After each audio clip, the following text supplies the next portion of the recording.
안녕하세요. 머니시크릿입니다. 여러분, 혹시 빚 때문에 숨이 막혔던 적 있으신가요?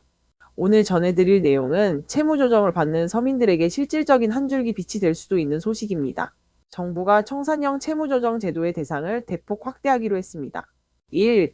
현장 이야기로 시작. 서울 중구 서민금융통합지원센터.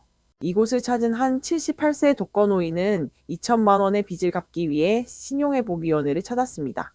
하지만 청산형 채무조정은 1,500만 원 이하의 채무자만 이용할 수 있어 이 제도의 문턱을 넘지 못했죠. 또 다른 사례, 보이스피싱 피해로 3,600만 원의 빚을 떠안은 한 시민은 최근 채무액이 전체의 30% 이상이면 신청 불가라는 규정 때문에 구제받지 못했습니다. 이런 현실을 바꾸기 위해 정부가 직접 제도 개선에 나섰습니다. 2.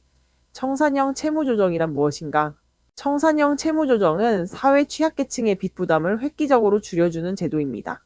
쉽게 말해 원금의 최대 90%를 감면받은 뒤 조정된 채무의 절반 이상을 3년 동안 성실히 갚으면 나머지 자녀 채무를 전액 탕감받을 수 있는 제도입니다. 즉 전체 원금의 5%만 갚아도 빚이 청산되는 구조죠. 기초생활수급자, 고령자, 중증장애인 등이 주요 대상이었습니다. 3. 후 대상 확대 누가 새로 포함되나? 이혁원 금융위원장은 10월 23일 현장 간담회를 통해 채무조정의 문턱을 더 낮추겠다고 밝혔습니다. 이번 개선안의 핵심은 두 가지입니다. 첫째, 지원 대상 금액을 1,500만 원에서 상향한다는 점입니다. 구체적인 금액은 아직 확정되지 않았지만 세도약 기금의 기준인 5천만 원 이하를 참고해 완화할 가능성이 높습니다. 둘째, 미성년 상속자도 제도 대상에 포함됩니다. 부모의 빚을 상속받아 추심에 시달리는 청소년들이 3년 이상 일정 금액을 갚으면 나머지 채무가 탕감되는 길이 열리는 것이죠. 이제 더 이상 부모의 빚 때문에 아이가 고통받는 일은 줄어들 전망입니다. 4. 보이스피싱 피해자도 구제 가능. 보이스피싱 피해자 구제도 강화됩니다. 기존에는 신청 직전 6개월 내에 신규 대출이 전체 채무의 30%를 넘으면 도덕적 해이 방지라는 이유로 채무 조정이 제한됐습니다.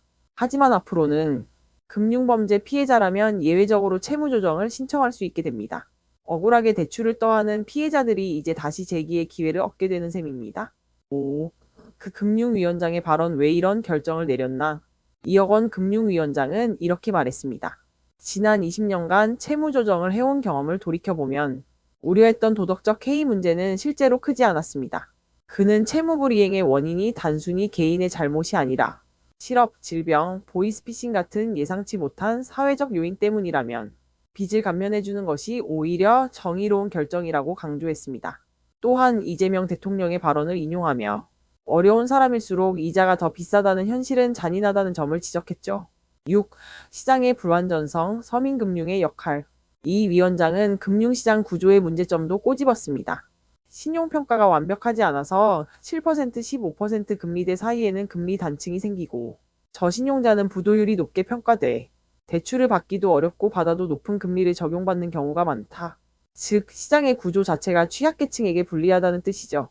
그래서 그는 서민금융은 시장의 한계를 보완하는 공적장치라며 이런 제도들이 사회의 안전망이 되어야 한다고 강조했습니다.